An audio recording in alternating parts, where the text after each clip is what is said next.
सच्चिदानंद सद्गुरु साईनाथ महाराज की जय।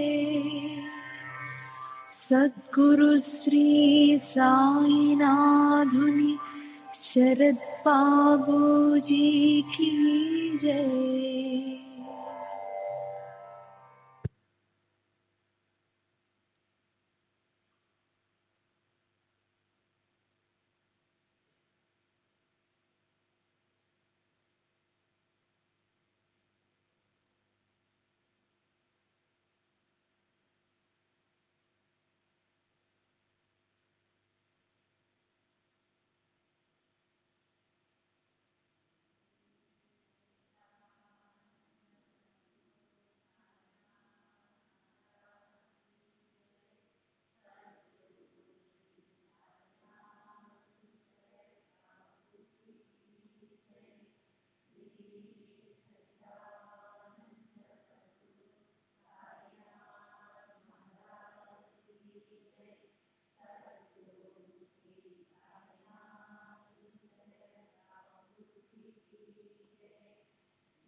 श्री सच्चिदानंद सद्गुरु साईनाथ महाराज की जय।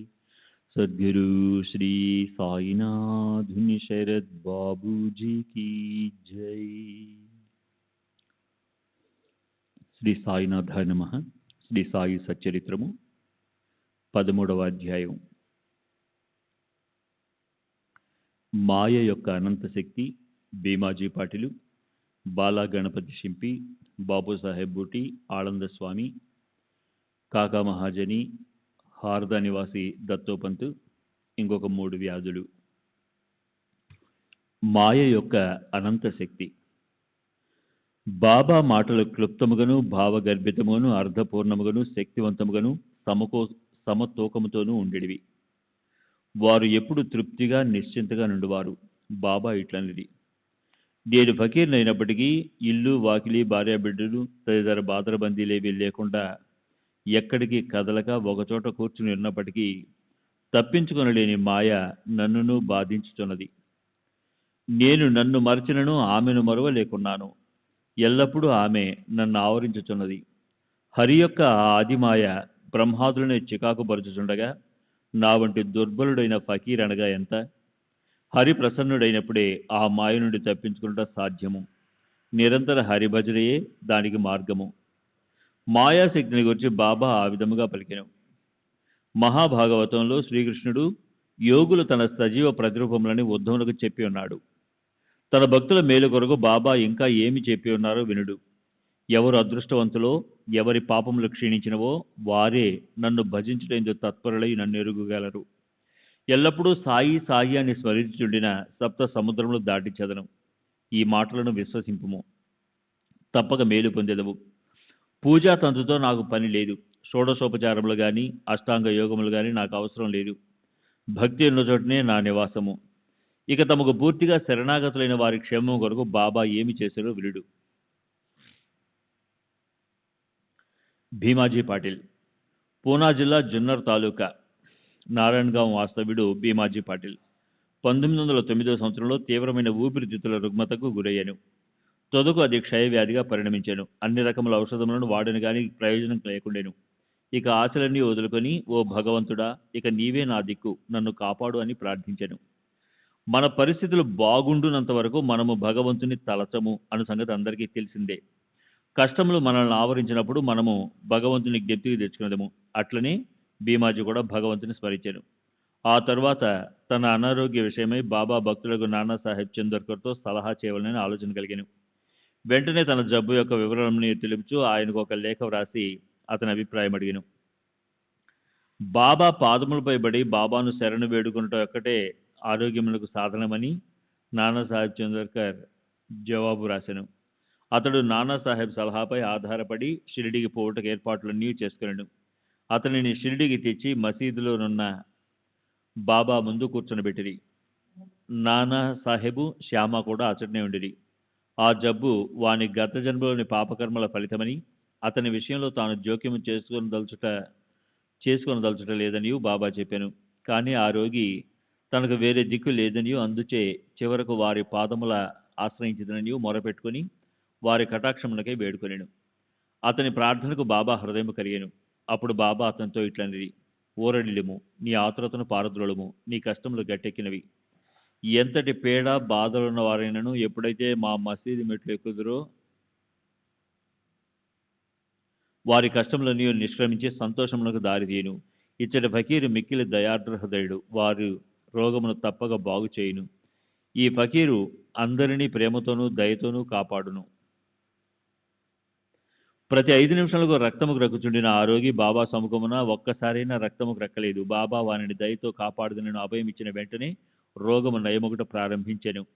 వారిని భీమాబాయి ఇంట్లో బస చేయమని బాబా చెప్పిన. భీమాజీ వంటి రోగికి ఆ ఇల్లు అంత సదుపాయమైనది కానీ ఆరోగ్యకరమైనది కానీ కాదు. కానీ బాబా ఆజ్ఞ జవదాటరానిది. అతడు షిరిడిలో నుండినప్పుడు బాబా అతనికి 2 స్వప్నానుభవములనిచ్చి వాని రోగములు కుదిర్చెను. మొదటి స్వప్నంలో వాడొక పాఠశాల విద్యార్థిగా పద్యములు కంఠోపాఠం చేయకుండుచే క్లాసు ఉపాధ్యాయుడు దెబ్బలు కొట్టినట్లు కనిపించాను. రెండవ స్వప్నంలో వాని ఛాతీపై పెద్ద బండను వచ్చి క్రిందకు మీదకు త్రోయుడిచే మిగిలి బాధ కలిగాను. స్వప్నంలో పడిన ఈ బాధలతో వాని జబ్బు నయమై వాడు ఇంటికి పోయాను. ఆ తర్వాత అప్పుడప్పుడు షిరిడికి వచ్చుచుండేను. బాబా తమకు చేసిన మేలును జ్ఞప్తించుకొని బాబా పాదములపై సాష్టాంగ నమస్కారం చేయుచుండేను. బాబా తన భక్తుల వద్ద నుంచి ఏమీ కాంక్షించేవారు కారు. వారికి కావలసినదేమన్నా భక్తులు తాము పొందిన మేలును జ్ఞప్తించుకొని అచంచలమైన నమ్మకమును భక్తిని కలిగి ఉండుటే. మహారాష్ట్ర దేశంలో నెలకు ఒకసారి కానీ పక్షానికి ఒకసారి కానీ ఇండ్లలో సత్యనారాయణ వ్రతం చేయటం సంప్రదాయము. కానీ భీమాజీ పాటిల్ ఆ సత్యనారాయణ వ్రతములకు మారుగా కొత్తగా సాయి సత్య వ్రతమును తన ఊరు చేరిన వెంటనే ప్రారంభించాను. బాలా గణపతి సింపి అన్నవాడు బాబా భక్తుడు. ఒకసారి అతడు మలేరియా జబ్బుచే మిగిలి బాధపడాను. అన్ని రకముల ఔషధములు కషాయంలో పుచ్చుకున్నాడు, కానీ నిష్ప్రయోజనమయ్యాను. జ్వరం కొంచెమైనా తగ్గలేదు. షిరిడికి పరిగెత్తాను.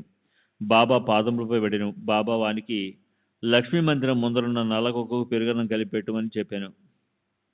ఈ వింత రోగ నివారణోపాయము ఎట్లు నెరవేర్చాలనో బాలాకు తెలియకుండాను. ఇంటికి పోగా అతడు అన్నము పెరుగు సిద్ధంగా ఉండడు చూచాను. రెంటిని కలిపి లక్ష్మీ మందిరంలోకి వచ్చాను. అతడు నల్లని కుక్క తోక ఆడించుకుంటూ కనిపించాను. పెరుగన్నం కుక్క ముందర పెట్టెను. కుక్క దానిని తినెను. అంతటితో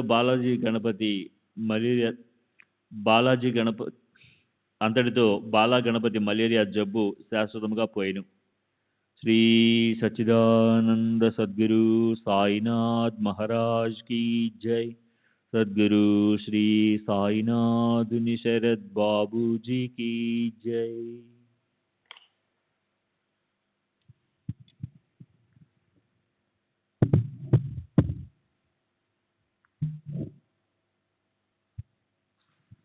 బాపూసాహెబ్ బూటి. ఒకానొకప్పుడు బాపూసాహెబ్ బూటి జిగిట విరోచనముతోనూ వమనముతోనూ బాధపడుచుండెను. అతని అలమార్ నిండా మంచి మంచి మందులుండెను. కాని అవేమియూ గుణమివ్వలేదు. విరోచనం వల్లనూ వమనం వల్లనూ బాపూసాహెబ్ బాగా నీరసించెను. అందుచే బాబా దర్శనంకై మసీదుకు కూడా పోలేకుండెను. బాబా అతన్ని మసీదుకి రమ్మని కబురు పంపి అతను రాగానే తమ ముందు కూర్చొనిబెట్టుకొని తమ చూపుడు వేలాడించుచు, జాగ్రత్త, నీవిక విరోచనం చేయకూడదు, వమనం కూడా ఆగవలెను అనెను. బాబా మాటల సత్తువును గనడు. వెంటనే ఆ 2 వ్యాధులు పారిపోయెను. బూటి జబ్బు కుదిరెను. ఇంకొకప్పుడు బూటికి కలరా సోకెను. తీవ్రమైన దప్పికతో బాధపడుచుండెను. డాక్టర్ పిల్లి అనే వైద్యుడు అన్ని ఔషధములను ప్రయత్నించెను. కానీ రోగం కుదరలేదు. బాపూసాహెబ్ అప్పుడు బాబా వద్దకు వెళ్ళి ఏ ఔషధం పుచ్చుకొనచో దాహం పోయి జబ్బు కుదిరినని సలహా అడిగెను. బాదం పప్పు, పిస్తా, అక్రోటు నానపెట్టి పాలు చక్కెరలో ఉడికించి పుచ్చుకొనచో రోగం కుదిరినని బాబా చెప్పెను. అది జబ్బును మరింత హెచ్చించునని ఏ డాక్టర్ అయినను చెప్పును. కానీ బాబూసాహెబ్ బాబా ఆజ్ఞను శిరసా వహించెను. పాలతో తయారు చేసిన దానిని సేవించెను. విచిత్రంగా రోగం వెంటనే కుదిరెను. ఆళంది స్వామి. ఆళంది నుండి ఒక సన్యాసి బాబా దర్శనంకై షిరిడీకి వచ్చెను. అతనికి చెవిపోటు ఎక్కువగా ఉండి నిద్ర పట్టకుండెను. శస్త్రచికిత్స కూడా చేయించుకొనెను. కానీ వ్యాధి నయం కాలేదు. బాధ ఎక్కువగా ఉండెను. ఏమి చేయుటకు తోచకుండెను. తిరిగిపోవునప్పుడు బాబా దర్శనంకై వచ్చెను. అతని చెవిపోటు తగ్గుట ఏదైనా చేయమని శ్యామ ఆ సన్యాసి తరపున బాబాను వేడుకొనెను. బాబా అతన్ని ఇట్లా ఆశీర్వదించెను. అల్లా అచ్చా కరేగా, అంటే భగవంతుడు నీకు మేలు చేయును. ఆ సన్యాసి పూనా చేరి ఒక వారం రోజుల మిమ్మట షిరిడీకి ఉత్తరం రాసెను. ఆ ఉత్తరంలో తన చెవిపోటు తగ్గిననియు, కానీ ఇంకనూ వాపు తగ్గలేదనియు వ్రాసెను. వాపు పోగొట్టుకున్నట్టుకై శస్త్రచికిత్స చేయించుకొనవలనని బొంబాయి వెళ్ళెను. డాక్టర్లు చెవి పరీక్ష చేసి శస్త్రచికిత్స అవసరం లేదని చెప్పిరి. బాబా వాక్కుకున్న శక్తి అంత అద్భుతమైనది. కాకా మహాజని అని ఇంకొక భక్తుడు కలడు. అతడు నీళ్ల విరోచనములతోనూ బాధపడుచుండెను. బాబా సేవకు ఆటంకం లేకుండానట్లు ఒక చెంబు నిండా నీళ్లు పోసుకొని దానిని మసీదులో ఒక మూల పెట్టుకొనెను. అవసరం వచ్చినప్పుడల్లా పోవుచుండెను. సర్వజ్ఞుడైన బాబాతో ఏమీయూ చెప్పనక్కర్లేదనియూ, బాబాయే త్వరలో తనకు స్వస్థత చేకూర్చుననియూ కాకా నమ్మెను. మసీదు ముందర రాళ్లతాపం చేయుటకు బాబా సమ్మతించెను. కావున పని ప్రారంభమైను. వెంటనే బాబా కోపోద్రిక్తుడై బిగ్గరగా అరిచెను. అందరూ పరిగెత్తి పారిపోయిరి. కాకా కూడా పరిగెడ మొదలెను. కానీ బాబా అతన్ని పట్టుకొని అచ్చట కూర్చొనిబెట్టెను. ఈ సందడిలో ఎవరో వేరుశనగ పప్పుతో చిన్న సంచిని అచ్చట విడిచి పారిపోయిరి. బాబా ఒక పిడికెడు శనగపప్పు తీసి చేతులతో నలిపి పొట్టును ఊదివేసి శుభ్రమైన పప్పును కాకాకిచ్చి తినమనెను.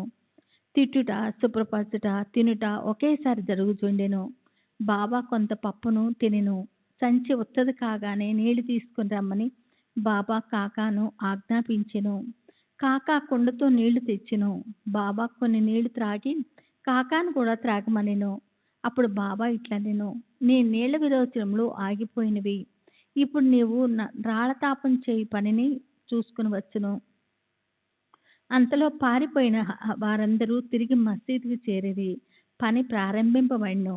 విరోచనములు ఆగిపోవచ్చే కాకా కూడా వారితో కలిసెను. నీళ్ల విరోచనములకు వేరుశనగ పప్పు ఔషధమా? వైద్యశాస్త్ర ప్రకారము వేరుశనగ పప్పు విరోచనములను హెచ్చించిన కానీ తగ్గించలేదు.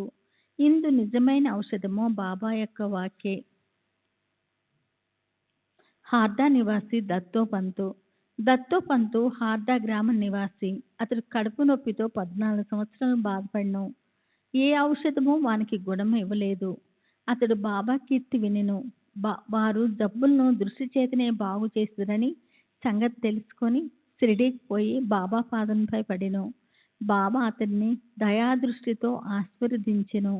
బాబా అతని తలపై తమ హస్తం నుంచి ఊది ప్రసాదమిచ్చి ఆశీర్వదించగానే అతనికి గుణమిచ్చెను. ఆ జబ్బు వలన తిరిగి అతడు ఎన్నడూ బాధపడలేదు. ఇంకొక 3 వ్యాధులు. మాధవరావు దేశపాండే మూలవ్యాధిచే బాధపడెను. సోనాముఖి కషాయంను బాబా వానికి ఇచ్చెను. ఇది వానికి గుణమిచ్చెను. 2 సంవత్సరముల పిమ్మట జబ్బు తిరగతోడెను. మాధవరావు ఇదే కషాయమును బాబా ఆజ్ఞ లేకుండా పుచ్చుకొనెను. కానీ వ్యాధి అధికమైను. తిరిగి బాబా ఆశీర్వాదంతో నయమైను. కాకా మహాజని అన్నగారైన గంగాధర్ పంతు అనేక సంవత్సరములు కడుపు నొప్పితో బాధపడెను. బాబా కీర్తి విని షిరిడీకి వచ్చెను. కడుపు నొప్పి బాగు చేయమని బాబాను వేడెను.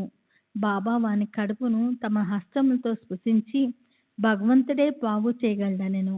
అప్పటి నుండి అతని కడుపు నొప్పి తగ్గి వ్యాధి పూర్తిగా నయమైను. ఒకప్పుడు నానాసాహెబ్ చందోర్కరు కడుపు నొప్పితో మిగుల బాధపడెను. ఒకనాడు రాత్రింబావుళ్ళు ఆ బాధతో సతమతమైను. డాక్టర్లు మందులు ఇంజక్షన్లు ఇచ్చిరి. కానీ అవి ఫలించలేదు. అప్పుడు అతడు బాబా వద్దకు వచ్చెను. బాబా ఆశీర్వదించెను. వెంటనే అతని జబ్బు పూర్తిగా తొలగిపోయెను. ఈ కథలన్నీ నిరూపించిందేమన అన్ని వ్యాధులు బాగవుటకు అసలైన ఔషధము బాబా యొక్క వాక్కు ఆశీర్వాదాలు మాత్రమే కానీ ఔషధములు కావు. 13వ అధ్యాయం సంపూర్ణము. సద్గురు శ్రీ సాయినాథార్పణమస్తు. శుభం భవతు. శ్రీ సచిదానంద సద్గురు సాయినాథ్ మహారాజ్ की जय. सद्गुरु श्री साईनाथ शरद बाबू जी की जय. श्री सच्चिदानंद सद्गुरु साईनाथ महाराज की जय. सद्गुरु श्री साईनाथ शरद बाबू जी की जय. శ్రీ సాయినాథాయ నమః. శ్రీ సాయి సచ్చరిత్రము 14వ అధ్యాయము. ప్రస్తావన. నాందేడు పట్టణ నివాసియగు రతన్జీ దక్షిణ మీమాంస. దక్షిణ గూర్చి ఇంకొకరి వర్ణన. ప్రస్తావన. గత అధ్యాయంలో బాబా యొక్క వాక్కు ఆశీర్వాదములచే అనేకమైన అసాధ్య రోగములు ఎట్లు నయమయ్యనో వర్ణించితిమి. ఈ అధ్యాయంలో రతన్జీ వాడి అను వాణిని బాబా ఆశీర్వదించి సంతానం ఎట్లు కలుగజేసునో వర్ణించెదను. ఈ యోగేశ్వరుని జీవితం లోపల వెలుపల కూడా సహజంగా అత్యంత మధురంగా నుండును. వారు నడిచినా భుజించినా మాట్లాడినా ఏ పని చేసినను అన్నీయూ మధురంగా నుండును. వారి జీవితము మూర్తిభవించిన ఆనందము. శ్రీ సాయి తమ భక్తులు జ్ఞప్తి అందించుకుని నిమిత్తం వానిని చెప్పిరి. భక్తులు చేయవలసిన పనులు అనేక కథల రూపంగా బోధించేది. క్రమంగా అవి అసలైన మతమునకు మార్గమును చూపును. ప్రపంచంలోని జనులందరూ హాయిగా ఉండవలెనని బాబా ఉద్దేశము. కానీ వారు జాగ్రత్తగా నుండి జీవితాశయము అనగా ఆత్మ సాక్షాత్కారమును పొందవలెనని వారి ఉద్దేశము. గత జన్మల పుణ్యము కొలది మనకు మానవ జన్మ లభించినది కాబట్టి దాని సహాయంతో భక్తి అవలంబించి దానివల్ల జన్మ రాహిత్యమును పొందవలెను. కనుక మనం ఎప్పుడునూ బద్దకించరాదు. ఎల్లప్పుడూ జాగ్రత్తగా నుండి జీవిత ఆశయమును దాని ముఖ్య ఉద్దేశమునైన మోక్షమును సంపాదించవలెను. ప్రతినిత్యము సాయి లీలలు వినినచో నీవు శ్రీ సాయిని చూడగలవు. నీ మనసున్న వారిని రాత్రింబౌలు జ్ఞప్తి అందించుకునుము. ఈ ప్రకారంగా శ్రీ సాయిని అవగాహనము చేసుకొన్నచో నీ మనసులోని చాంచల్యమంతయు పోవును. ఇటులనే కొనసాగిన ఎడల తుదకు శుద్ధ చైతన్యం నందు కలిసిపోదువు. నాందేడు పట్టణ నివాసియగు రతన్జీ ఇక ఈ అధ్యాయపు ముఖ్య కథను ప్రారంభించేదము. నైజాం ఇలాకాలోని నాందేడులో పార్సీ వర్తకుడు ఒకడుండెను. అతని పేరు రతన్జీ షాపూర్జీ వాడియా. అతడు చాలా ధనము ఆర్జించెను. పొలములు, తోటలు సంపాదించెను. పశువులు, బండ్లు, గుర్రములు మొదలుగా ఐశ్వర్యంతో తులతూగుచుండెను. బయటకు చూచుటకు చాలా సంతోషంతో కనిపించుడు వాడు, కానీ లోపల వాస్తవంగా అట్లు ఉండేవాడు కాదు. ఈ లోకమునందు పూర్తిగా సుఖంగా ఉన్న వారొక్కరు లేరు. ధనికుడకు రతన్జీ కూడా ఏదో చింతతో ఉండెను. అతడు ఔదార్యం గలవాడు, దాన ధర్మములు చేయువాడు, పేదలకు అన్నదానము వస్త్రదానము చేయుచుండువాడు, అందరికన్ని విధముల సహాయము చేయుచుండెడివాడు. చూచిన వారందరూ అతడు మంచివాడు, సంతోషంగా నున్నాడని అనుకునేది. కానీ రతన్జీ చాలా కాలం వరకు సంతానము లేకపోవటచే నిరుత్సాహి అయి ఉండెను.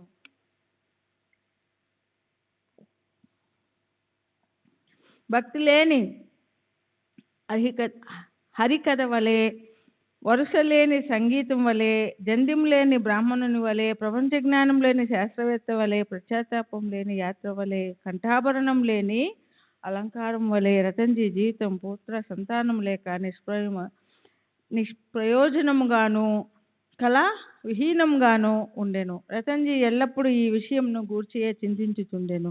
రతన్జీ తనలో తాను ఇట్లు అనుకొనెను, భగవంతుడు ఎన్నడైనా సంతుష్టి చెంది పుత్ర సంతానము కలుగజేయడా? మనసునందలి ఈ చింతతో అతడు ఆహారమందు రుచి కోల్పోయెను. రాత్రింబవళ్ళు తనకు పుత్ర సంతానము కలుగునా లేదా అను ఆతృతతో నుండువాడు. దాస్కన్ మహారాజు నందు గొప్ప గౌరవం కలిగి ఉండేవాడు. ఒకనాడు దాస్కన్ మహారాజును కలిసి ఆయనతో తన మనసులోని కోరికను చెప్పాను. దాస్కన్ అతనికి షిరిడీకి వెళ్ళమని సలహా ఇచ్చెను. బాబాను దర్శించమనెను. బాబా ఆశీర్వాదం పొందమనెను. సంతానం కొరకు వేడుకొనుమనెను. రతన్జీ దీనికి సమ్మతించెను. షిరిడీకి వెళ్ళుటకు నిశ్చయించెను. కొన్ని దినముల తర్వాత షిరిడీకి వెళ్ళెను. బాబా దర్శనము చేసెను. బాబా పాదముల మీద పడెను. ఒక బుట్టలో చక్కని పూలమాలను తెచ్చి దానిని బాబా మెడలో వేసి ఒక గంపతో పండ్లను బాబాకు సమర్పించెను. మిక్కిలి వినయ విధేయతలతో బాబా దగ్గర కూర్చుండి ఇట్లు ప్రార్థించెను. కష్టదశలోనున్న వారు అనేక మంది నీ దర్శనమునకు రాగా వారిని వెంటనే రక్షించి కాపాడేదవు. ఈ సంగతి విని నీ పాదములను ఆశ్రయించి తిని కనుక దయ ఉంచి నాకు ఆశాభంగం కలుగజేయకుము. బాబాకు 5 రూపాయలు దక్షిణ ఇవ్వవలనని రతన్జీ తన మనసులో తలచెను. బాబా అతనిని 5 రూపాయలు దక్షిణ కోరి అతడు ఆ పైకము ఇచ్చు అంతలో తనకు 3 రూపాయల 14 అణాలు ఇంతకు పూర్వమే ముట్టి ఉండినని, కాన మిగిలిన 1 రూపాయ 2 అణాలు మాత్రమే ఇవ్వమనెను. ఇది విని రతన్జీ మిగుల ఆశ్చర్యపడెను. బాబా ఆడిన మాటలను రతన్జీ గ్రహించలేకపోయాను. కానీ బాబా పాదముల వద్ద కూర్చుండి మిగతా దక్షిణ ఇచ్చెను. తాను వచ్చిన పని అంతయు బాబాకు విన్నవించి తనకు పుత్ర సంతానం కలుగజేయమని వేడెను. బాబా మనసు కరిగెను. దిగులు పడకు, నీ కీడు రోజులు ముగిసినవి. అల్లా నీ మనసులోని కోరిక నెరవేర్చునని చెప్పాను. బాబా వద్ద సెలవు పుచ్చుకొని రతన్జీ నాందేడుకు వచ్చెను. దాసగనుకు షిరిడీలో జరిగిన వృత్తాంతం అంతయు తెలిపాను. అంతయు సవ్యంగా జరిగినయు, బాబా దర్శనము, వారి ఆశీర్వాదము, ప్రసాదము లభించిననియు, ఒకటి మాత్రమే తనకు బోధపడని సంగతి కలదని అనెను. తనకు అంతకు ముందే 3 రూపాయల 14 అణాలు ముట్టినవని బాబా ఆడిన మాటలకు అర్థమేమని దాస్కను అడిగాను. ఇంతకు మునుపు నేనెప్పుడు షిరిడీకి వెళ్ళి ఉండలేదే. నా వల్ల బాబాకు 3 రూపాయల 14 అణాలు ఎట్లు ముట్టెను? అది దాసగనుకు కూడా ఒక చిక్కు సమస్యగా తోచెను. దానిని గూర్చి కొంతసేపు ఆలోచించెను. కొంతకాలమైన పిమ్మట అతనికే దాని వివరమంతయు తట్టెను. మౌలా సాహెబ్ అను మహాత్ముని రతన్జీ అంతకు మునుపు సత్కరించిన విషయము జ్ఞాపకముకు వచ్చెను. నాందేడ్లో మౌలా సాహెబ్ గూర్చి తెలియని వారు లేరు. వారు నెమ్మదైన యోగి. రతన్జీ షిరిడీకి పోయి నిశ్చయించగానే ఈ మౌలా సాహెబ్ రతన్జీ ఇంటికి వచ్చెను. ఆనాటి ఖర్చు సరిగ్గా 3 రూపాయల 14 అణాలు అగుట చూసి అందరూ ఆశ్చర్యపడిరి. అతనికి బాబా సర్వజ్ఞుడని స్పష్టపడినది. వారు షిరిడీలో ఉన్నప్పటికీ దూరంలో ఏమి జరుగుచుండునో వారికి తెలియచుండెను. లేనిచో మౌలా సాహెబ్కి ఇచ్చిన 3 రూపాయల 14 అణాలు సంగతి బాబాకు ఎట్లు తెలియగలదు? వారిద్దరూ ఒకటే అని గ్రహించిరి. దాసగను చెప్పిన సమాధానమునకు రతన్జీ సంతృష్టి చెందెను. అతనికి బాబా యందు స్థిరమైన నమ్మకం కలిగెను. భక్తి హెచ్చాయను. కొద్ది కాలం పిమ్మట అతనికి పుత్ర సంతానం కలిగెను. ఆ దంపతులు ఆనందమునకు మితి లేకుండెను. కొన్నాళ్లకు వారికి 12 సంతానం కలిగిరి. కానీ 4 మాత్రము బ్రతికిరి. ఈ అధ్యాయం చివర హరి వినాయక సాతే అనువాడు తన మొదటి భార్య కాలం చేసిన పిమ్మట రెండవ వివాహం చేసుకొనినచో పుత్ర సంతానం కలుగునని బాబా ఆశీర్వదించిన కథ కలదు. అట్లే రెండవ భార్య వచ్చిన పిమ్మట వారికి 2 కుమార్తెలు కలిగిరి. అతడు నిరుత్సాహం చెందెను. కానీ బాబా మాటలు ఎన్నటికీ అసత్యములు కానేరవు. మూడవసారి అతనికి కొడుకు పుట్టెను. ఇట్లు బాబా వాక్యము నిజమైనది అంత అతనతడు ఇట్లు బాబా వాక్యము నిజమైనది అంతనతడు మిక్కిలి సంతృష్టి చెందెను. శ్రీ సచ్చిదానంద సద్గురు సాయినాథ్ మహారాజ్ की जय. సద్గురు శ్రీ సాయినాథుని శరత్ బాబూజీ జై. దక్షిణ మీమాంస. దక్షిణ గూర్చి క్లుప్తముగా చెప్పి ఈ అధ్యాయమును ముగించెదము. బాబా తమను చూచుటకు వెళ్ళిన వారి వద్ద నుండి దక్షిణ పుచ్చుకొనుట అందరికీ తెలిసిన సంగతే. బాబా ఫకీరైనచో వారికి దేనియందు అభిమానము లేకున్నచో వారు దక్షిణ ఎందుకు అడుగవలను? వారు ధనము నేల కాంక్షించవలనని ఎవరైనా అడగవచ్చును. దీనికి పూర్తి సమాధానం ఇది. మొట్టమొదట బాబా ఏమియూ పుచ్చుకొనిడి వారు కారు. కాల్చిన అగ్గి పుల్లలను జాగ్రత్తగా పెట్టుకుని జేబులో వేసుకునిడివారు. భక్తులను గాని తదితరులను గాని బాబా ఏమియూ అడిగేడివారు కారు. ఎవరైనా 1 కాని గాని 2 కానులు గాని ఇచ్చినచో వానితో నూనె పొగాకు కొనేడివారు. బీడి గాని చిలుము గాని పీల్చేవారు. రిక్త హస్తములతో యోహులను చూడరాదని కొందరు 1 గాని 2 గాని పైసలను బాబా ముందర పెట్టేవారు. 1 కాని ఇచ్చినచో బాబా జేబులో ఉంచుకునేడివారు. అర్ధన అయినచో తిరిగి ఇచ్చేడివారు. బాబా కీర్తి అన్ని దిశలకు వ్యాపించిన తరువాత అనేక మంది బాబా దర్శనమునకై గుంపులు గుంపులుగా రాజొచ్చిరి. అప్పుడు బాబా వారిని దక్షిణ అడుగుచుండెను. దేవుని పూజయందు బంగారు నాణము లేనిదే ఆ పూజ పూర్తి కాదు అని వేదము చెప్పుచున్నది. దేవుని పూజయందు నాణం అవసరమైనచో యోహుల పూజలో మాత్రము ఏల ఉండరాదు. శాస్త్రములలో కూడా ఏమని చెప్పబడినదో వినుడు. భగవంతుని, రాజును, యోగిని, గురుని దర్శించుటకు పోవునప్పుడు రిక్తహస్తములతో పోరాదు. నాణము గాని డబ్బు గాని సమర్పించవలను. ఈ విషయము గూర్చి ఉపనిషత్తులు ఏమని ఘోషించుచున్నవో చూచెదము. బృహదారణ్యక ఉపనిషత్తులో ప్రజాపతి దేవతలకు, మానవులకు, రాక్షసులకు దా అను అక్షరమును బోధించెను. ఈ అక్షరం వల్ల దేవతలు దమము అవలంబించవలనని గ్రహించిరి, అనగా ఆత్మను స్వాధీనమందుంచుకునుట. మానవులు ఈ అక్షరమును దానముగా గ్రహించిరి. రాక్షసులు దీనిని దయ అని గ్రహించిరి. దీనిని బట్టి మానవులు దానము చేయవలనను నియమము ఏర్పడెను. తైత్రయోపనిషత్తు దానము మొదలగు సుగుణములు అభ్యసించవలెననియు చెప్పును.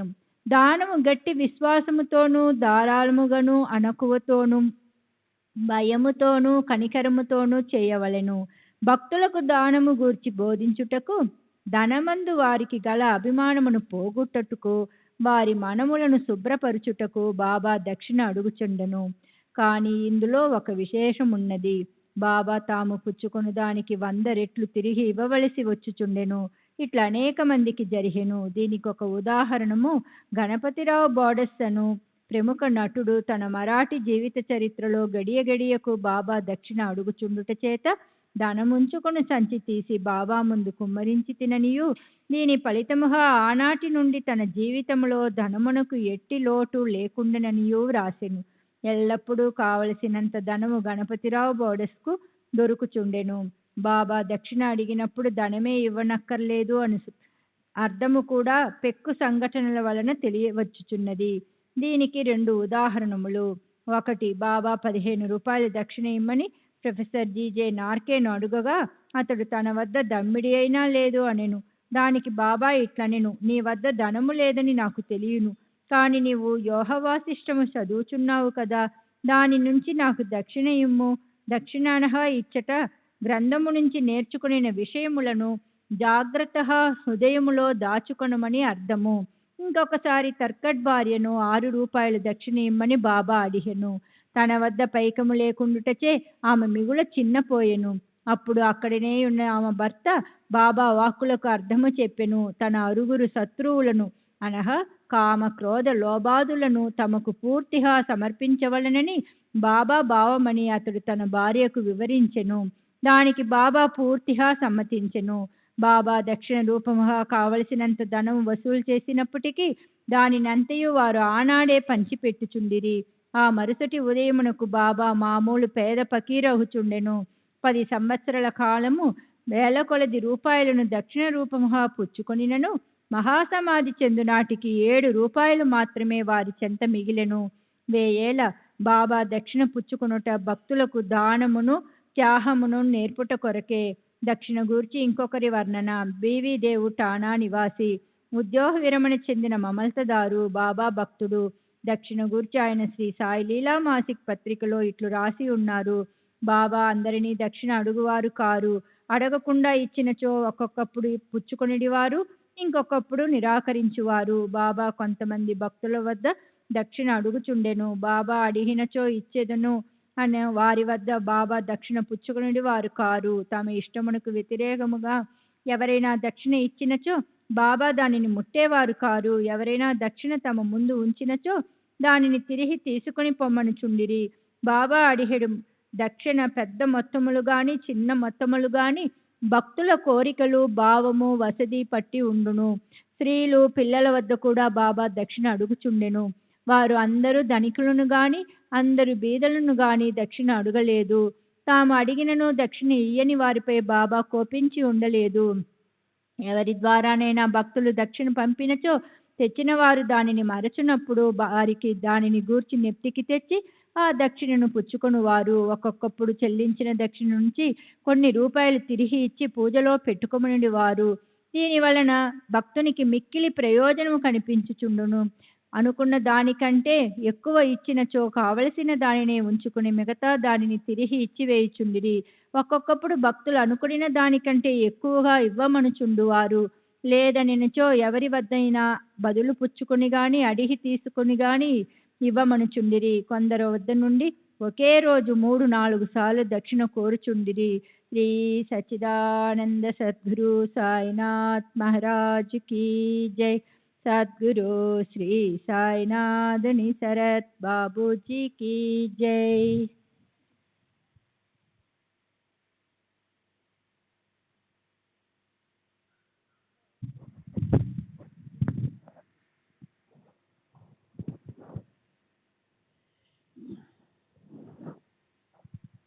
శ్రీ సచ్చిదానంద సద్గురు సాయినాథ్ మహారాజ్ కీ జై. సద్గురు శ్రీ సాయినాథుని శరత్ బాబూజీ కీ జై. దక్షిణ రూపముగా వస్తువులైన పైకము నుంచి బాబా కొంచెము మాత్రమే చిలుమును ధుని కొరకు ఖర్చు పెట్టుచుండేది. మిగతా దానినంతయు బీదలకు దానము చేయుచుండేది వారు. 50 రూపాయలు మొదలు 1 రూపాయి వరకును ఒక్కొక్కరికి నిత్యము దానము చేయుచుండేది వారు. షిరిడీ సంస్థానములో నున్న విలువైన వస్తువులన్నీయు రాధాకృష్ణమాయి సలహాచే భక్తులు తెచ్చి ఇచ్చిరి. ఎవరైనా విలువైన వస్తువులు తెచ్చినచో బాబా వారిని తిట్టెడివారు. నానాసాహెబ్ చాందోర్కర్తో తన ఆస్తి అంతయు ఒక కౌపీనము, ఒక విడిగుడ్డ, ఒక కప్పని యొక్క ఒక తంబిరేలు గ్లాసు మాత్రమేననియు, అయినప్పటికీ భక్తులు అనవసరమైన నిష్ప్రయోజనమైన విలువైన వస్తువులు తెచ్చుతున్నారని అనుచుండెడి వారు. మన పారమార్థికమునకు ఆటంకము 2 గలవు. మొదటిది స్త్రీ, రెండవది ధనము. షిరిడీలో బాబా ఈ 2 సంస్థలను నియమించి ఉన్నారు. అందొకటి దక్షిణ, రెండవది రాధాకృష్ణమాయి. తన భక్తులు ఈ రెండింటినీ ఎంతవరకు విడిచిపెట్టారో పరీక్షించుటకై బాబా వీరిని నియమించెను. భక్తులు రాగానే దక్షిణ అడిగి పుచ్చుకొని బడికి రాధాకృష్ణమాయి గృహమునకు పంపుచుండిరి. ఈ 2 పరీక్షలకు తట్టుకొన్నచో అనగా కనకమందు కాంతమందు అభిమానము పోయినదని నిరూపించినప్పుడే బాబా దయ వలన ఆశీర్వాదము వలన వారి పారమార్థిక ప్రగతి శీఘ్రమొకట దృఢపడుచుండును. భగవద్గీతలోను ఉపనిషత్తులోను పవిత్ర స్థలమందును పవిత్రునకిచ్చిన దానము ఆ దాత యొక్క యోగక్షేమములకు అధికముగా తోడ్పడునని ఉన్నది. షిరిడీ కన్నా పవిత్ర స్థలం ఏది? అందున్న దైవము సాయిబాబా కన్నా మిన్నయవరు? 14వ అధ్యాయము సంపూర్ణము. శ్రీ సద్గురు సాయినాథార్పణమస్తు. శుభం భవతు. శ్రీ సాయి సచ్చరిత్రము 15వ అధ్యాయము. నారదీయ కీర్తన భక్తి. చోల్కర్ చక్కెర లేని తేనీరు 2 బల్లులు. 6వ అధ్యాయములో షిరిడీలో జరుగు శ్రీరామనవమి ఉత్సవం ఎట్లు ప్రారంభమయ్యను. ఆ సమయంలో హరిదాసును తెచ్చుట ఎంత కష్టముగా నుండిది. తుదకు ఆ పనిని దాసగణు మహారాజ్ నిర్వహించున్నట్లు బాబా శాశ్వతముగా నియమించుట, దానిని ఇప్పటి వరకు దాసగణు జయప్రదముగా నడుపుట అనునవి చదువరులు జ్ఞాపకం ఉంచుకొనియే ఉందురు. ఈ అధ్యాయములో దాసగణు హరికథలు నెట్లు చెప్పువారో వర్ణింతుము.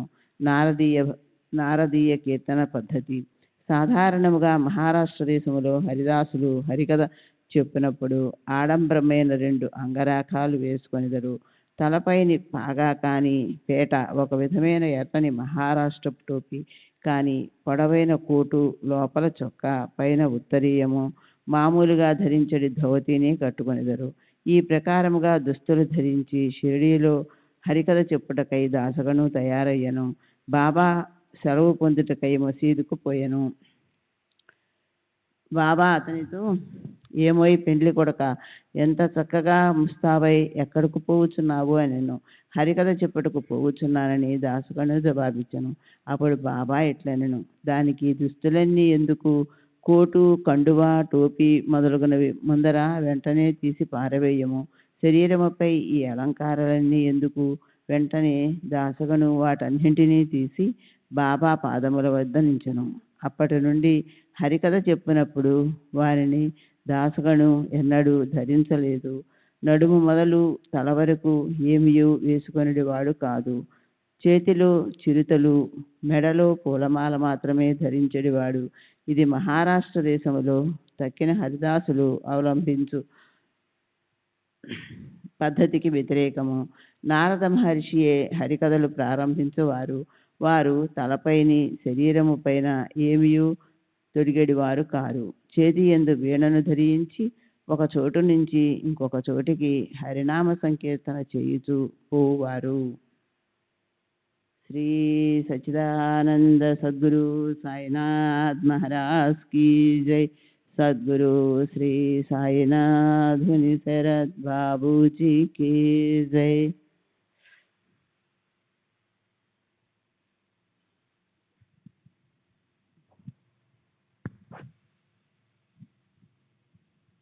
చోల్కర్ చక్కెర లేని తేనీరు.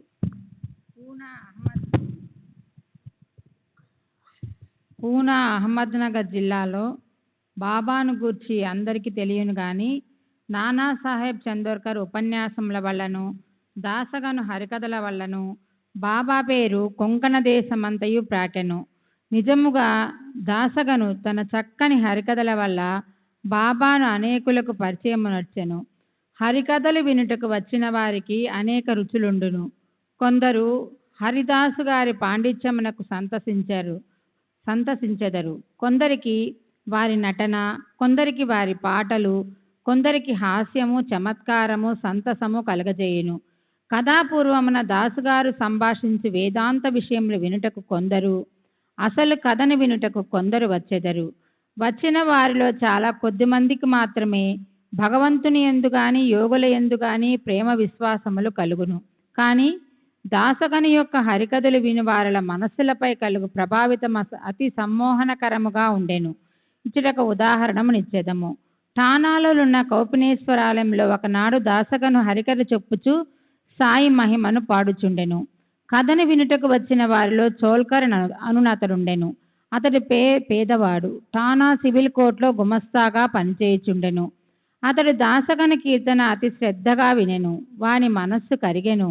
వెంటనే అక్కడికక్కడే మనస్సునందు బాబాను ధ్యానించి ఇట్లు మ్రొక్కుకొనెను.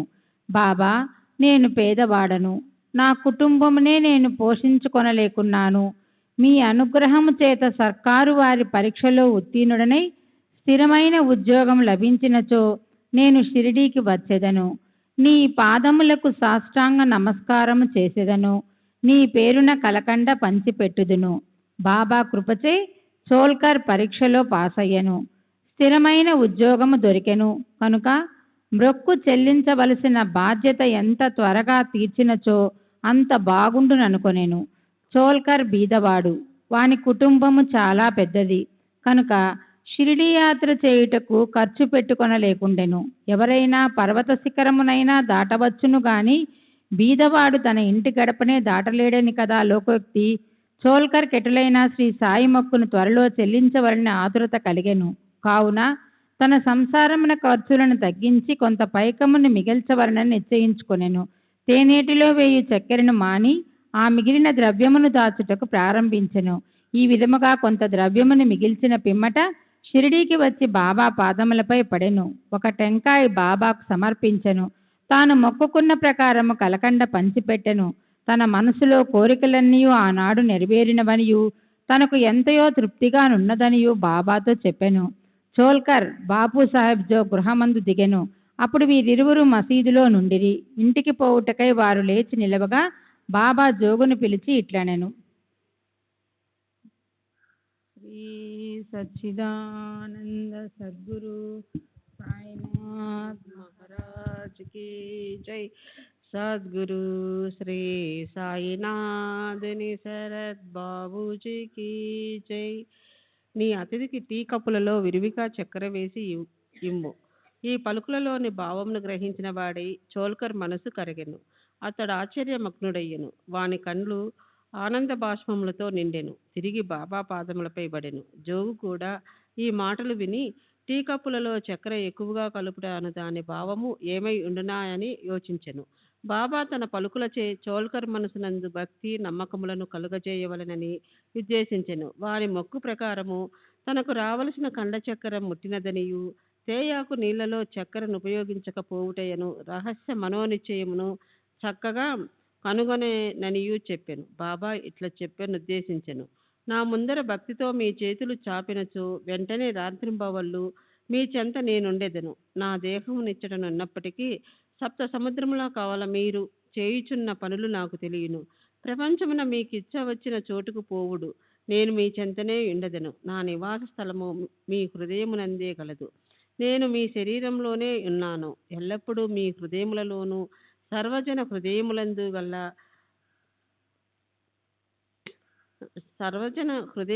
గల నన్ను పూజింపుడు. ఎవరు నన్ను ఈ విధముగా గుర్తించెదరో వారు ధన్యులు, పావనులు, అదృష్టవంతులు. బాబా చోల్కర్కి ఎంత చక్కని ముఖ్యమైన నీతిని ఈ విధముగా బోధించెనో కదా. 2 బల్లులు. ఈ అధ్యాయమును 2 చిన్న బల్లుల కథతో ముగించెదము. ఒకనాడు బాబా మసీదులో కూర్చుని ఉండెను. ఒక భక్తుడు బాబా ముందర కూర్చుని ఉండెను. ఒక బల్లి టిక్కుటిక్కుమని పలికెను. కుతూహలమునకై ఆ భక్తుడు బల్లి పలికిన దానికి అర్థమేమని బాబాను అడిగెను. అది శుభశకునమా లేక అశుభమా అని ప్రశ్నించెను. తన చెల్లెలు ఔరంగాబాదు నుండి తనను చూచుటకు వచ్చునని ఆ బల్లి ఆనందించుచున్నదని బాబా పలికెను. భక్తుడు నిర్ఘాతపోయి కిమ్మనక కూర్చుండెను. బాబా పలికిన దానిని అతడు గ్రహించలేకుండెను. శ్రీ సచ్చిదానంద సద్గురు సాయినాథ్ మహారాజ్ కి జై. సద్గురు శ్రీ సాయినాథ్.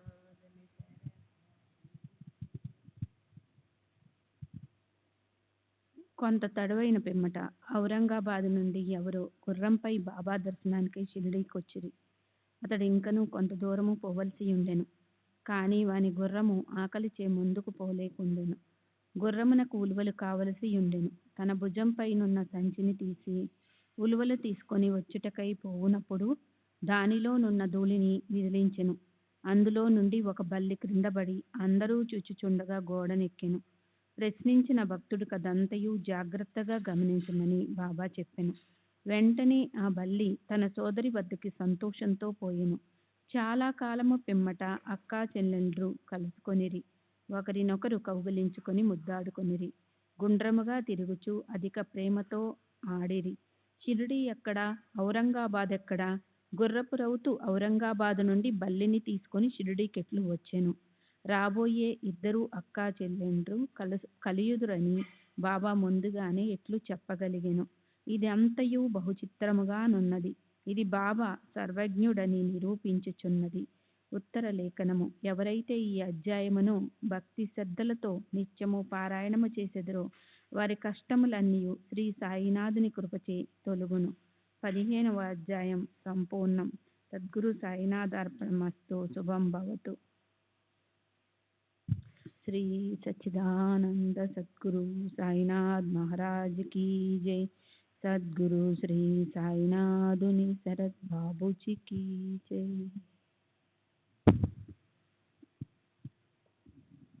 శ్రీ సాయినాథాయ నమః. శ్రీ సాయి సచ్చరిత్రము 16-17 అధ్యాయములు. బ్రహ్మజ్ఞానము. గత అధ్యాయంలో చోల్కర్ తన మొక్కునిట్లు చెల్లించెనో బాబా దాన్నెట్లు ఆమోదించెనో చెప్పి తిని.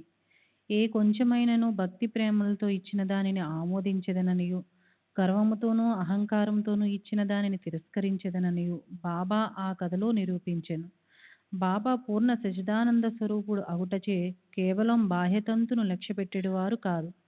ఎవరైనా భక్తి ప్రేమలతో ఏదైనా సమర్పించినచో మిక్కిలి సంతోషంతో ఆత్రమతో దానిని పుచ్చుకొనిడివారు.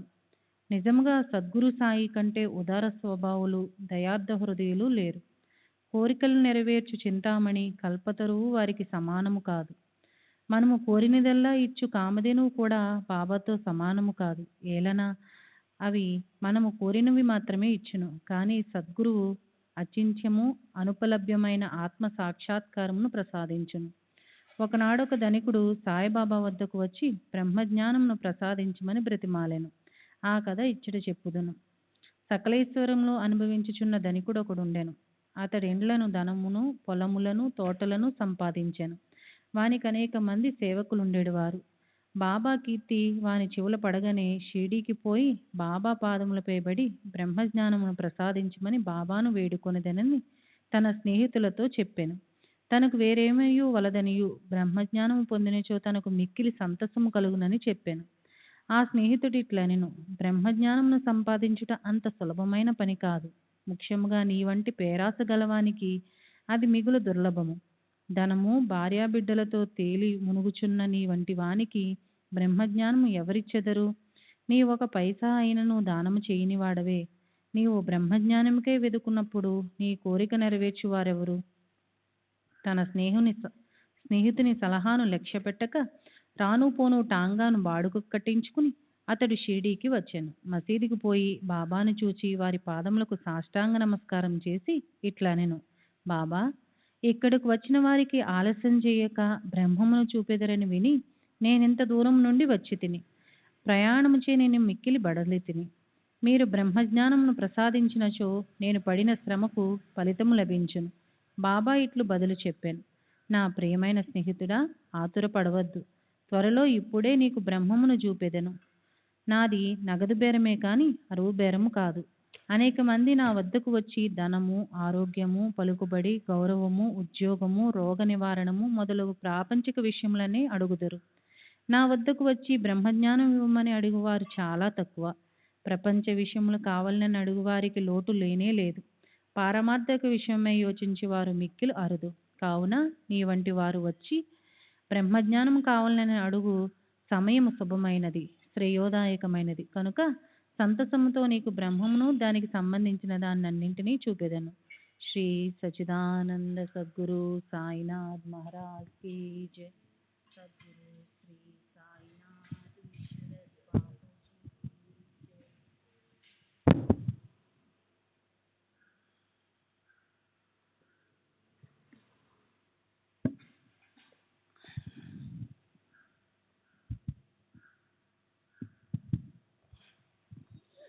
श्री सच्चिदानंद सद्गुरु साईनाथ महाराज की जय. सद्गुरु श्री साईनाथ शरद बाबूजी की जय. ఇట్లని బాబా వానికి బ్రహ్మమును చూపుటకు మొదలెడెను. వాడిని అక్కడ కూర్చుండమని ఏదో సంభాషణలోనికి దించెను. అప్పటికి అతడు తన ప్రశ్న తానే మరచినట్లు చేశాను. ఒక బాలుని పిలిచి నందు మార్వాడి వద్దకు పోయి 5 రూపాయలు చేబదులు తెమ్మనెను. కుర్రవాడు పోయి వెంటనే తిరిగి వచ్చి నందు ఇంటి వద్ద లేడనియు వాని ఇంటి వాకిలికి తాళము వేసి ఉన్నదనియు చెప్పాను. కిరాణా దుకాణదారు బాలా వద్దకు పోయి అప్పు తెమ్మని బాబాయ్ అనెను. ఈసారి కూడా కుర్రవాడు వట్టి చేతులతో తిరిగి వచ్చాను. ఇంతకిద్దరు ముగ్గురు వద్దకు పోగా ఫలితం లేకపోయాను. సాయిబాబా సాక్షాత్తు పరబ్రహ్మావతారమే అని మనకు తెలియను. అయినచో 5 రూపాయలు అప్పు చేయవలసిన అవసరమేమి? వారికి అంత చిన్న మొత్తముతో నేమి పని అని ఎవరైనా అడగవచ్చును. వారికి ఆ డబ్బు అవసరమే లేదు. నందు మరియు బాల ఇంటి వద్ద లేరని వారికి తెలిసే ఉండును. ఇది అంతయు బ్రహ్మజ్ఞానము కోరి వచ్చిన వాని కొరకై జరిపించి ఉందురు. ఆ పెద్ద మనిషి వద్ద నోటుల కట్టై ఉండెను. అతనికి నిజముగా బాబా వద్ద నుంచి బ్రహ్మజ్ఞానము కావలసి ఉన్నచో బాబానంత ప్రయాసపడుచున్నప్పుడు అతడు ఊరకనే కూర్చుండడు. బాబా ఆ పైకమును తిరిగి ఇచ్చివేయునని కూడా వానికి తెలియను. అంత చిన్న మొత్తమైనప్పటికీ వాడు తెగించి ఇవ్వలేకపోయెను. అటివానికి బాబా వద్ద నుంచి బ్రహ్మజ్ఞానం కావాలనట. నిజముగా బాబా యందు భక్తి ప్రేమలు కలవాడెవడైనను వెంటనే 5 రూపాయలు తీసి ఇచ్చి ఉండునే కాని ప్రేక్షకుని వలె ఊరకే చూచుచూ కూర్చుని ఉండడు. ఈ పెద్ద మనిషి వైఖరి శుద్ధ విరుద్ధముగా నుండెను. వాడు డబ్బు ఇవ్వలేదు సరికదా, బాబాను త్వరగా బ్రహ్మజ్ఞానం ఇవ్వమని తొందర పెట్టిచుండెను. అప్పుడు బాబా ఇట్లనెను, ఓ మిత్రుడా, నేను నడుపుచున్న దాన్ని అంతటినీ గ్రహించలేకుంటివా ఏమి? ఇచ్చట కూర్చుండి నీవు బ్రహ్మమును జూచుటకై ఇదంతయు జరుపుచున్నాను. సూక్ష్మముగా విషయమిది. బ్రహ్మమును జూచుటకు 5 వస్తువులు సమర్పించవలెను. అవి ఏమనా? 1 పంచ ప్రాణములు, 2 పంచేంద్రియములు, 3 మనస్సు, 4 బుద్ధి, 5 అహంకారము. బ్రహ్మజ్ఞానము లేదా ఆత్మ సాక్షాత్కారమునకు బోవు దారి చాలా కఠినమైనది. అది కత్తి వాదర వలె మిక్కిలి పదునైనది. అట్లనుచు బాబా ఈ విషయమునకు సంబంధించిన సంగతులన్నీ చెప్పాను. వానిని క్లుప్తంగా ఈ దిగువ పొందుపరిచితిమి. బ్రహ్మజ్ఞానము లేదా ఆత్మ సాక్షాత్కారమునకు యోగ్యత. అందరూ తమ జీవితంలో బ్రహ్మమును చూడలేరు. దానికి కొంత యోగ్యత అవసరము. 1 ముముక్షుత లేదా స్వేచ్ఛనందుటకు తీవ్రమైన కోరిక. ఎవడైతే తాను బద్ధుడని గ్రహించి బంధనముల నుండి విడివడుటకు కృతనిశ్చయుడై శ్రమపడి ఇతర సుఖములను లక్ష్యపెట్టక దానిని పొందుటకై ప్రయత్నించునో వాడు ఆధ్యాత్మిక జీవితమునకు అర్హుడు. 2 విరక్తి లేదా ఇహపర సౌఖ్యములందు విసుగు చెందుట. ఇహపర లోకములందు గల గౌరవములకు విషయములకు విసుగు చెందిన గాని పారమార్థిక రంగములో ప్రవేశించుటకు అర్హత లేదు. 3 అంతర్ముఖత. లోనికి చూచుట. మన ఇంద్రియములు బాహ్యమును చూచుటకే భగవంతుడు సృజించి ఉన్నాడు కనుక మనుష్యుడెప్పుడును బయటనున్న వానిని చూచును. కానీ ఆత్మ సాక్షాత్కారము లేదా మోక్షమును కోరువాడు దృష్టిని లోపలకు పోనిచ్చి లోనున్న ఆత్మనేక ధ్యానముతో చూడవలెను. 4 పాప విమోచన పొందుట. మనుష్యుడు దుర్మార్గ మార్గము నుండి బుద్ధిని మరలించినప్పుడు, తప్పులు చేయుట మాననప్పుడు, మనస్సు చలింపకుండా నిలబెట్టలేనప్పుడు జ్ఞానము ద్వారా కూడా ఆత్మ సాక్షాత్కారమును పొందలేడు. 5 సరి అయిన నడవడి. ఎల్లప్పుడూ సత్యమును పలుకుచు తపస్సు చేయుచు లోన జూచుచు బ్రహ్మచారిగా నుండిన గాని ఆత్మ సాక్షాత్కారము లభించదు. 6 ప్రియమైన వాని కంటే శ్రేయస్కరమైన వానిని కోరుట. లోకములో 2 తీరుల వస్తువులున్నవి. 1 మంచిది, 2వది ప్రీతికరమైనది. మొదటిది వేదాంత విషయములకు సంబంధించినది, 2వది ప్రాపంచిక విషయములకు సంబంధించినది. ఈ 2ను మానవుని చేరును. వీనిలో నొకదానినే అతడెంచుకొనవలెను. తెలివిగలవాడు మొదటి దానిని అనగా శుభమైన దానిని కోరును. బుద్ధి తక్కువ వాడు 2వ దానిని కోరును. 7 మనస్సును ఇంద్రియములను స్వాధీనమందుంచుకునుట. శరీరము రథము, ఆత్మ దాని యజమాని, బుద్ధి ఆ రథమును నడుపు సారథి, మనస్సు కళ్ళెము, ఇంద్రియములు గుర్రములు, ఇంద్రియ విషయములు వాని మార్గములు. ఎవరికి గ్రహించు శక్తి లేదో, ఎవరి మనస్సు చంచలమైనదో, ఎవరి ఇంద్రియములు అస్వాధీనములో బండితోలు వాని దుర్మార్గపు గుర్రము వలె వాడు గమ్యస్థానమును చేరలేడు. చావు పుట్టుకల చక్రంలో పడిపోవును. ఎవరికి గ్రహించు శక్తి గలదో, ఎవరి మనస్సు స్వాధీనమందున్నదో, ఎవరి ఇంద్రియములు స్వాధీనమందుండునో బండి నడుపువాని మంచి గుర్రము వలె. ఎవడు తన బుద్ధిని మార్గదర్శిగా గ్రహించి తన మనస్సును పగ్గముతో లాగి పట్టుకొనగలడో వాడు తన గమ్యస్థానమును చేరగలడు, విష్ణు పదమును చేరగలడు. 8 మనస్సును పావనము చేయుట. మానవుడు ప్రపంచంలో తన విధులను తృప్తిగా ఫలాపేక్ష లేకుండా నిర్వర్తించని ఎడల అతని మనస్సు పావనము కాదు. మనస్సు పావనము కానిదే అతడు ఆత్మ సాక్షాత్కారము పొందలేడు. పావనమైన మనస్సులోనే వివేకము అనగా సత్యమైన దానిని అసత్యమైన దానిని కనుగొనుట, వైరాగ్యము అసత్యమైన దాని యందు అభిమానము లేకుండుట మొలకెత్తి క్రమముగా ఆత్మ సాక్షాత్కారమునకు దారితీయును. అహంకారము రాలిపోనిదే, లోభము నశించనిదే, మనస్సు కోరికలను విడిచిపెట్టనిదే ఆత్మ సాక్షాత్కారమునకు అవకాశం లేదు. దేహమే నేననుకునుట గొప్ప భ్రమ. ఈ అభిప్రాయం అందు అభిమానం ఉండుటయే బంధమునకు కారణము. నీవాత్మ సాక్షాత్కారమును కాంక్షించినచో ఈ అభిమానమును విడవవలెను. శ్రీ సచ్చిదానంద సద్గురు సాయినాథ్ మహారాజ్ की जय. सद्गुरु श्री साईनाथनी शरद बाबू जी की जय.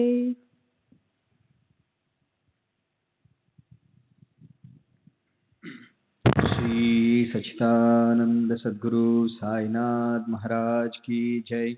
सद्गुरु श्री साईनाथ शरद बाबू जी की जय. గురువు యొక్క యావశ్యత.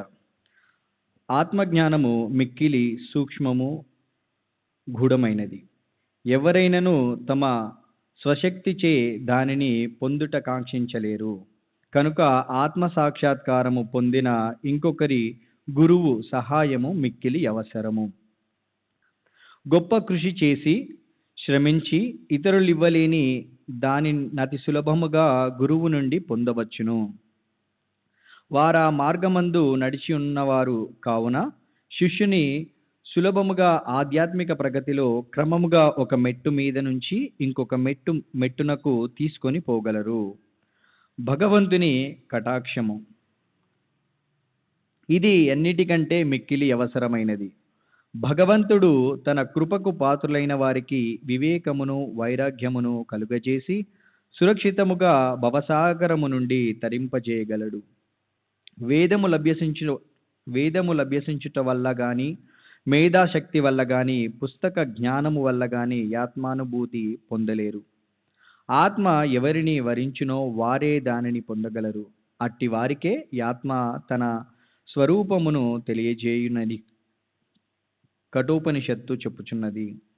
ఈ ప్రసంగము ముగిసిన పిమ్మట బాబా ఆ పెద్ద మనుష్యుని వైపు తిరిగి, అయ్యా, నీ జోబిలో బ్రహ్మము 50 ₹10 నోట్ల రూపముతో 250 రూపాయలున్నది. దయచేసి దానిని బయటకు తీయుము అనెను. ఆ పెద్ద మనుష్యుడు తన జోబి నుంచి నోట్ల కట్టను బయటకు తీసెను.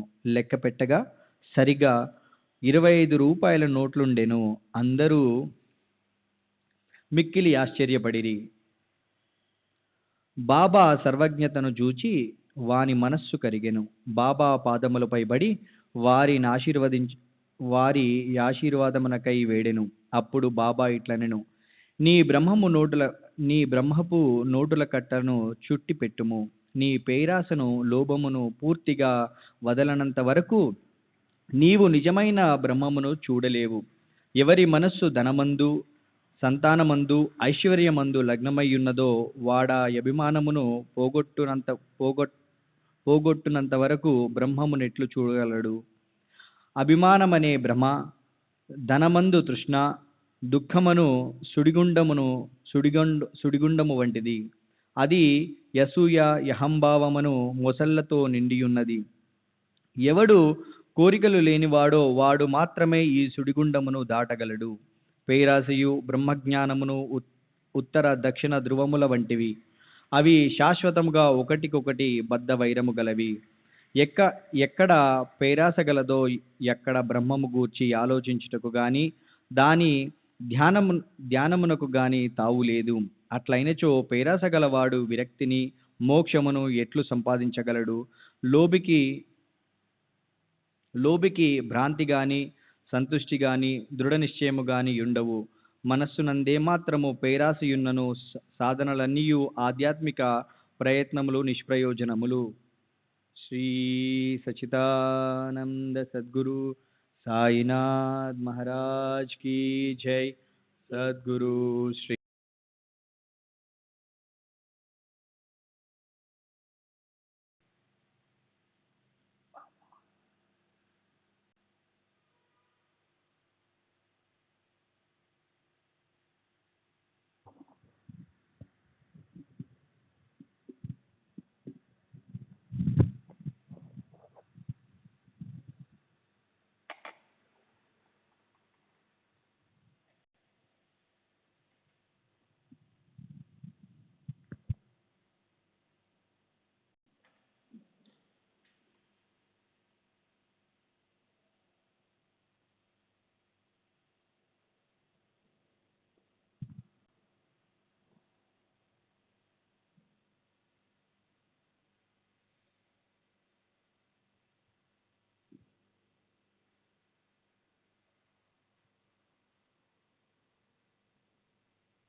श्री सच्चिदानंद सद्गुरु साईनाथ महाराज की जय।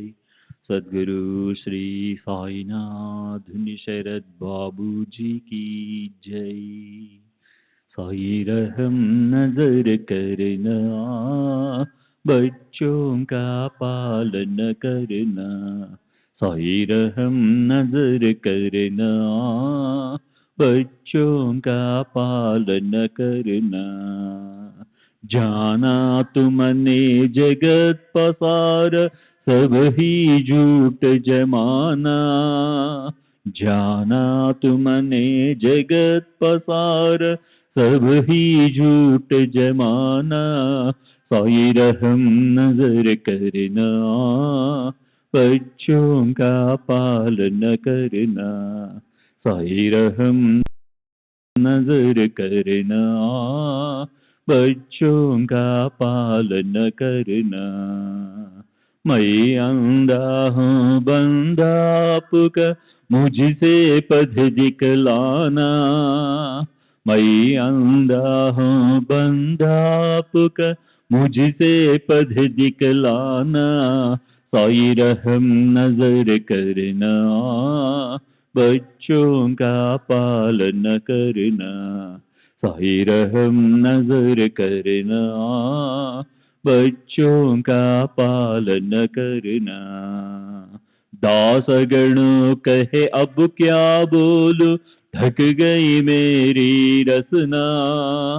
दास गणों कहे अब क्या बोलूं, थक गई मेरी रसना। साई रहम नजर करना, बच्चों का पालन करना। साई रहम नजर करना, बच्चों का पालन करना। रहमो नजर करो अब मोरे साई, तुम दीना नहीं मुझे माँ बाप भाई। रहमो नजर करो मैं आंधा हूँ बंदा तुम्हारा। मैं आंधा हूँ बंदा तुम्हारा। मैं ना जानू, मैं ना जानू, मैं ना जानू अल्लाह इलाही। रहमो नजर करो, रहमो नजर करो अब मोरे साई। तुम दीना नहीं मुझे माँ बाप भाई। रहमो नजर करो काली जमाना मैंने गमाया। काली जमाना मैंने गमाया। साथी आखिर का, साथी आखिर का, साथी आखिर का तुम बिन कोई। रहमो नजर करो, रहमो नजर करो अब मोरे साई। तुम बिना नहीं मुझे माँ बाप भाई। रहमो नजर करो अपने मस्जिद का झाड़ू गणो है। अपने मस्जिद का झाड़ू गणो है। मालिक हमारे, मालिक हमारे, मालिक हमारे तुम बाबा साई। रहमो नजर करो, रहमो नजर करो अब मोरे साई। तुम बिना नहीं मुझे माँ बाप भाई। रहमो नजर करो। श्री सच्चिदानंद सद्गुरु साईनाथ महाराज की जय। सद्गुरु श्री साईनाथुनि शरद बाबूजी की जय।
श्री सच्चिदानंद सद्गुरु साईनाथ महाराज की जय। सद्गुरु श्री साईनाथुनि शरद बाबूजी की जय।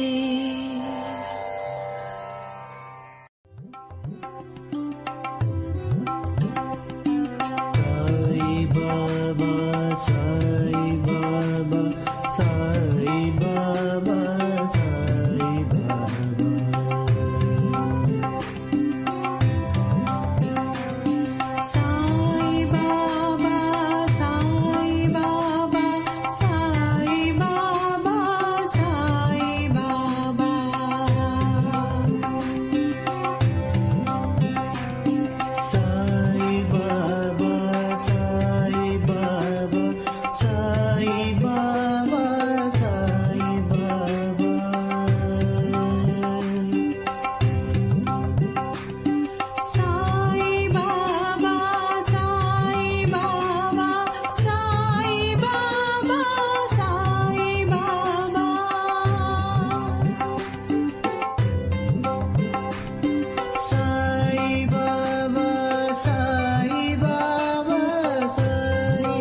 Sai Baba,